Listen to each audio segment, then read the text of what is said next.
নমস্কার বন্ধুরা, আপনারা সবাই কেমন আছেন? আশা করি ভালো আছেন। রান্নাঘরের গল্পতে আপনাদের সবাইকে স্বাগত। তো আজকে আপনাদের জন্য নিয়ে এসেছি এক অসাধারণ একটা রেসিপি, সেটা হলো চানা পনির মশালা। তো আপনারা বিভিন্নভাবে হয়তো বাড়িতে ট্রাই করে খেয়েছেন। তো আমি যেভাবে দেখাবো একবার ওইভাবে ট্রাই করুন। অনেক সহজ পদ্ধতিতে এবং চটজলদি এটা হয়ে যাবে। তো প্রথমে সেই জন্য আমি চানাটা ৫-৬ ঘন্টা ভিজিয়ে রেখেছিলাম। তো সেটা সেদ্ধ করে করতে বসিয়ে দিয়েছি। নুন দিয়ে একটু প্রেসার কুকারে ৩-৪টা সিটি দিয়ে দেবো। এখানে আমি মশলা নিয়েছি হচ্ছে বাদাম, ২ রকমের বাদাম নিয়েছি, আর রসুন, আদা এগুলো সব নিয়েছি। গুঁড়া মশলা নিয়েছি, যেগুলো বেসিক গুঁড়ো মশলা, হলুদ গুঁড়ো, জিরে গুঁড়ো, ধনে গুঁড়ো আর কাশ্মীরি লঙ্কার গুঁড়ো। তো এই গুঁড়ো মশলাগুলো নিয়েছি। তো আর বিশেষ কিছু সেরকম লাগবেই না, কিচ্ছু লাগবে না। তো এবার একটা গ্যাস জ্বালিয়ে কড়াইটা বসিয়ে দিলাম। তো কড়াইটা এবার গরম হওয়া পর্যন্ত আমি অপেক্ষা করব। এখানে আমি পুরো রান্নাটা সাদা তেলে করব, কারণ সাদা তেলেই এই রান্নাটা খেতে ভালো লাগে। এখানে আপনি যদি সরষের তেলে রান্নাটা করেন তাহলে কিন্তু একদম টেস্টটা ভালো লাগবে না। তো সেই জন্য আমি সাদা তেল ইউজ করছি। প্রথমে অল্প পরিমাণেই তেল দিলাম, কারণ ওই যে আমি গোটা রসুন আদা এগুলো রেখেছিলাম, এগুলো একটু ফ্রাই করে নেব। প্রথমে রসুনটা দিলাম, তারপরে আদাটা দিলাম, তারপর টমেটোটা দেব, টমেটোটাও দিয়ে দিলাম। তো এবার দেব হচ্ছে আমি যে ওই যে ২ রকমের বাদাম রেখেছিলাম, কাজু বাদাম আর আমন্ড বাদাম, ওই আমন্ড বাদাম দুটো দিয়ে দিচ্ছি।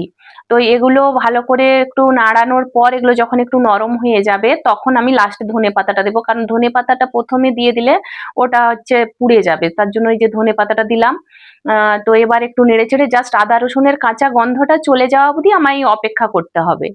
তো এই আদা রসুনের কাঁচা গন্ধটা চলে যাওয়া পর্যন্ত এবার হয়ে গেল। এবার এটাকে ঠান্ডা করতে এক সাইডে রেখে দেবো। আর এখানে দেখুন পনির নিয়েছি, আমি ৩০০ গ্রাম পনির নিয়েছি। তো এটাকে কিউব সাইজের কেটে নিয়েছি, মিডিয়াম সাইজের। এটাকে আমি ভাজবো না, এটা কাঁচাই দেবো। এটা ভাজলেও অতটা ভাজলেও যাই টেস্ট, আর কাঁচা দিলেও তাই টেস্ট, তাই ভাজবো না। তো এখানে আমার ছোলাটা দেখুন সেদ্ধ হয়ে গেছে। এটাকে কিন্তু একদম গলা গলা সেদ্ধ করব না। এই যে আঙুল দিয়ে প্রেস করলে ঠিক এইরকমটা হবে। তো এইরকম সেদ্ধ করতে হবে। তো আমি যে পেঁয়াজটা রেখেছিলাম, ওই পেঁয়াজটা কিন্তু আমি এখানে কুড়ে নিয়েছি। এটাকে কিন্তু বাটিনি, মানে ছোট কুড়ুনি থাকে, ওই কুড়ুনিতে কুড়ে নিয়েছি। আর মশলাটাকেও বেটে নিয়েছি। এই যে দেখুন মশলাটা বেটে নিয়েছি। এই মশলাটা বাটা হয়ে গেছে। এবার কড়াই বসিয়ে দিয়েছি আবার। মানে যেই কড়াইতে ওই যে মশলাগুলো ভেজেছিলাম ওই কড়াইতেই কিছুটা তেল ছিল। তো ওই তেলে তো হবে না, একদমই কম তেল রয়েছে, ওই তেলে হবে না। সেই জন্য আরো কিছুটা পরিমাণ তেল আমি দিয়ে দিলাম। তেলটা গরম হওয়া পর্যন্ত অপেক্ষা করব। এখানে কিছু গোটা মশলা লাগবে, যেমন হচ্ছে আপনার এ লাগবে, দারুচিনি লাগবে, দারুচিনি, দারুচিনি লাগবে, গোটা জিরে আর লবঙ্গ আর এলাচ। এই গোটা মশলাটা কিন্তু দিতেই হবে।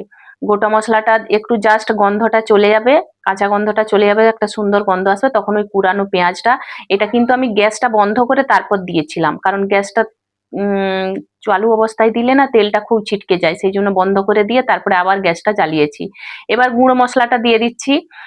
এখানে হলুদ গুঁড়ো আর জিরে গুঁড়ো একই রকম লাগছে দেখতে, এটা কিন্তু না, এটা আমাদের জিরে গুঁড়োটা বা ঘরের তৈরি, একদম চাষের, সেই জন্য এটা দেখতে এরকম কালারটা হয়েছে। তো কাশ্মীরি লঙ্কার গুঁড়ো দিলাম অল্প পরিমাণে, একটু ঝাল লঙ্কার গুঁড়ো দিলাম, কারণ আমার মেয়ে খেতে পারে না। তো মাঝখানের এখানে ভিডিওটা আমার মশলা ভাজার ভিডিওটা শুট করা হয়নি কোনো কারণবশত। তো ওই মশলাটা ভেজে নেওয়ার পর এই যে আমি পেস্ট করে রেখেছিলাম মশলাটা, ওটা কিন্তু দিয়ে দিলাম। একদম তেল ছাড়া পর্যন্ত আমি ওয়েট করব। এখানে দিয়ে দিচ্ছি হচ্ছে পরিমাণ মতো লবণ দিয়ে দিচ্ছি, আর চিনিটা অবশ্যই দিতে হবে। চিনিটা কিন্তু মনে করে দেবেন, খুব অল্প পরিমাণে, টেস্টের ব্যালেন্সের জন্য। আর চিনিটা দিলে টেস্টটা খুব সুন্দর হয়। তো এই অবস্থায় আমি দিয়ে দেবো সেদ্ধ করে রাখা যে ছোলাগুলো রেখেছি ওগুলো দিয়ে দেবো। দিয়ে এরপর মানে কষাতে থাকবো। এটা কিন্তু ঘন ঘন নাড়তে হবে, যেহেতু এখানে বাদামটা দেওয়া আছে। তো সেই জন্য যদি ঘন ঘন না নাড়াই তাহলে কিন্তু কড়ার তলে কিন্তু লেগে যেতে পারে, তো সেই জন্য এটাকে ঘন ঘন নাড়াতে হবে। এবার তেল ছাড়া পর্যন্ত এটাকে অপেক্ষা করব। দেখুন কি সুন্দর তেল ছেড়ে দিয়েছে, একদম সুন্দরভাবে তেলটা উপরে উঠে এসছে। আরো কিছুক্ষণ নাড়িয়ে নেবো। আসলে কি বলুন তো, মশলা যে কোনো রান্না কষানোর ক্ষেত্রে না রান্নার টেস্ট বাড়ে। তো এইখানে আপনি মশলা যত ভালো করে কষাবেন, এমন নয় যে পুড়িয়ে দেবেন, ভালো করে কষিয়ে তারপর আমি জল দিয়ে দিলাম। এবার দেখুন যখনই ফুটে উঠবে ফুটে উঠবে, গ্যাসটা বাড়িয়ে রাখবো, তারপর গ্যাসের ফ্লেমটা কিন্তু একবারে লো করে দিতে হবে। ফোটানো পর্যন্ত হাই ফ্লেমে থাকবে, ফুটে গেলেই গ্যাসের ফ্লেমটা লো করে দিতে হবে। এবার দিয়ে দিচ্ছি পনিরটা। আমি যে পনিরটা কিন্তু ভাজিনি, পনিরটা এই অবস্থায় দিলেও কোনো স্বাদের হেরফের হবে না। সেই জন্য আমি আর ভাজিনি, ভাজলে খুব কড়াইতে লেগে যায়, তো সেই জন্য আর ভাজিনি। ভাজলে কোনো আলাদা টেস্ট হয় না। তো এইভাবে নাড়াচাড়া করে কিছুক্ষণ ফুটতে দেব। ফুটে যাওয়ার পর এই যে কাসুরি মেথি দিয়েছি, ওই ভিডিওটাও স্কিপ করা হয়নি, কারণ আমি নতুন, আমি আমার ভুলচুক হতেই পারে, প্লিজ ক্ষমা করে দেবেন।